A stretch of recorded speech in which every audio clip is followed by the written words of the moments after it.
வணக்கம். இன்னைக்கு 25/2/2025 பிரதோஷம். நாளைக்கு மகா சிவராத்திரி. மகா சிவராத்திரியோட முக்கியத்துவத்தை பத்தி ஏற்கனவே சென்ற வாரம் உங்களுக்கு ஒரு பதிவு போட்டிருந்தேன். ஒவ்வொரு மாதமும் தேய்பிரையில 14வது நாள்ல சதுர்த்தசி திதி அன்னைக்கு இரவுல சிவ வழிபாடு செய்வதுதான் மாத சிவராத்திரி. அது மாசி மாதத்துல வரக்கூடியதுதான் மகா சிவராத்திரி. மாசி மாதம் தேய்பிரையில சதுர்த்தசி திதி அன்னைக்கு இரவுல செய்யக்கூடிய வழிபாடு தான் மகா சிவராத்திரி அப்படின்னு சொல்லிடணும். அன்னைக்கு தான் பிரம்மனும் விஷ்ணுவும் நான் பெரியவர் நீ பெரியவர்ங்கிற அகந்தையை விட்டு ஒழித்து ஆதி சிவனே முதலானவன் என்ற ஞானத்தை பெற்ற நாள், தங்கள் பேதமை நீங்கிய நாள். அப்போ அந்த மாத சிவராத்திரி மகா சிவராத்திரியினுடைய முக்கியத்துவம் இதுதான். அத்தகைய சிவராத்திரி நாளைக்கு 26ஆம் தேதி வருது. எல்லோரும் இறைவனை ஆதி சிவனை வழிபட்டு தங்களுடைய அறியாமை என்ற இருளை நீங்க பெற்று இறைவனுடைய அருளை பெறுவதற்கு முயற்சி செய்ய வேண்டிய நாள். இன்னைக்கு பிரதோஷ தினம். பிரதோஷ தினம் என்றால் நம்மளுடைய மனக்கவலைகள் சஞ்சலங்கள் எல்லாமே தீர்ப்பதற்கு நாம் வழிபாடு செய்ய வேண்டிய நாள்.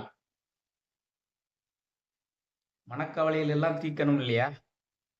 மனக்கவலைகள் எந்த விதத்துல வேணாலும் வரலாம்.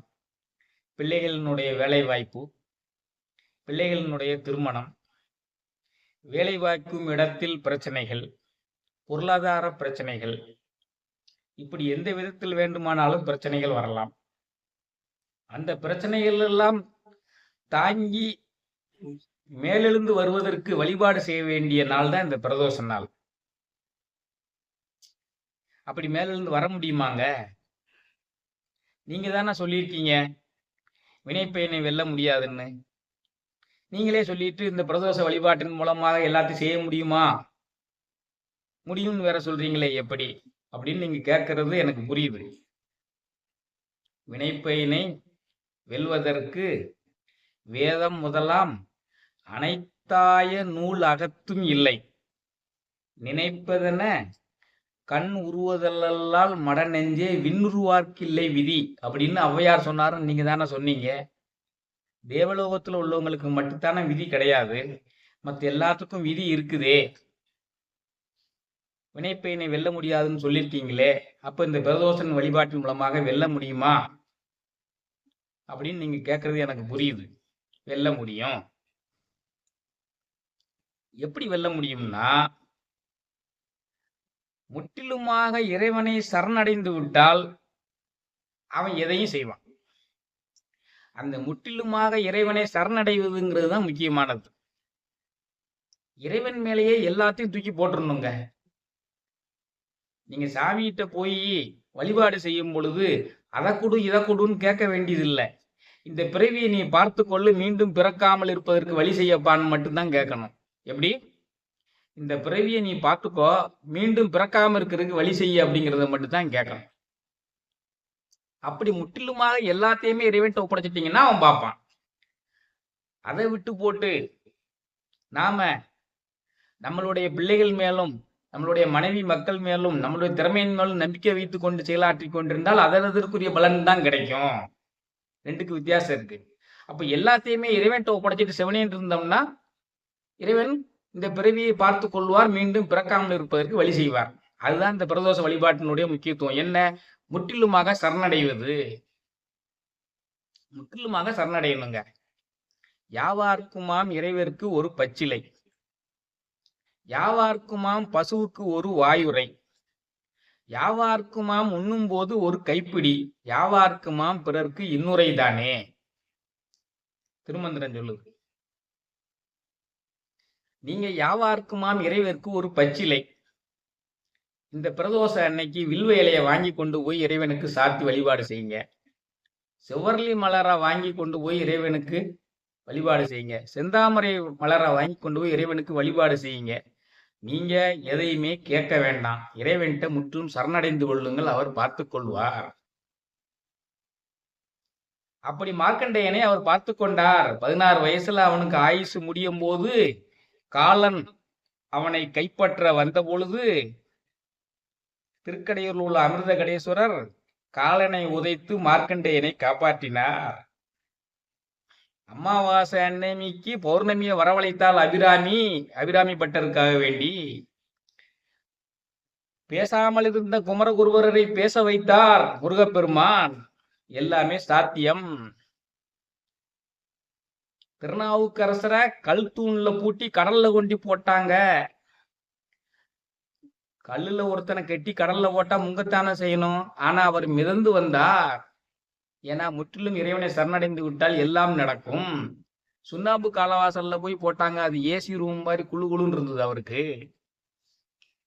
அப்போ இறைவனை முற்றிலுமாக சரணடையுங்க. இந்த பிரதோஷத்துல முற்றிலுமாக இறைவனை சரணடைந்து விட்டால் நலமிக கொடுப்பது நமசிவாயவே. முற்றிலுமா நீங்க சரணடைஞ்சிட்டீங்கன்னா நலம் மிக கொடுப்பது நமசிவாயவே. அதான் இந்த பிரதோஷத்தினுடைய செய்தி. அவன் எப்படிப்பட்டவன்?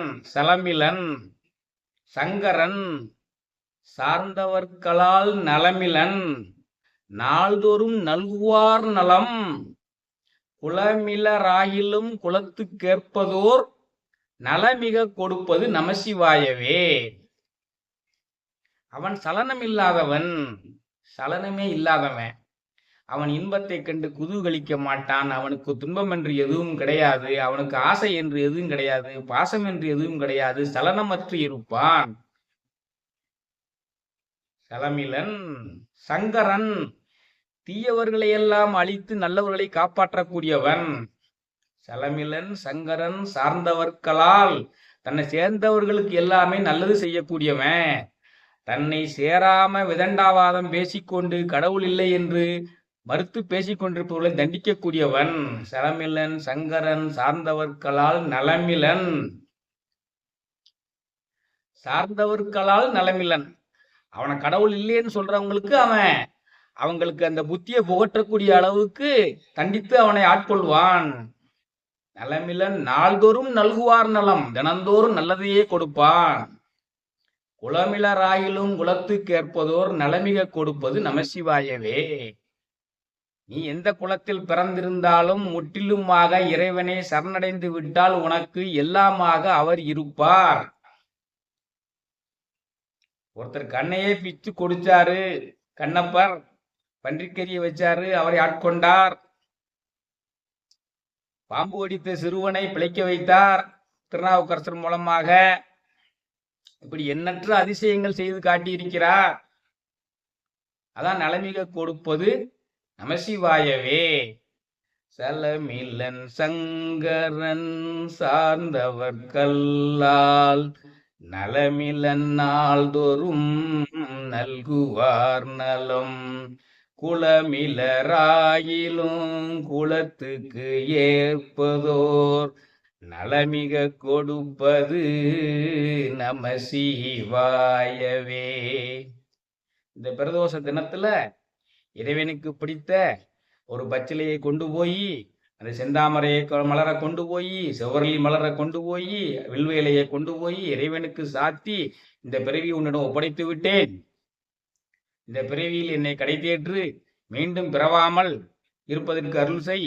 அப்படியே பிறந்தாலும் உன்னை மறவாமல் இருக்க அருள் செய் என்று நீங்கள் இறைவனிடம் முற்றிலுமாக சரணடைந்து விட்டால் எல்லாவற்றையும் அந்த நலமிக கொடுப்பது நமசிவாயமே என்ற எம்பெருமான் பார்த்து கொள்வார் என்று சொல்லி, இந்த பிரதோஷ அருள் உங்கள் அனைவருக்கும் கிட்ட வேண்டும் என்று சொல்லி இந்த உரையை நிறைவு செய்கிறேன். நன்றி, வணக்கம்.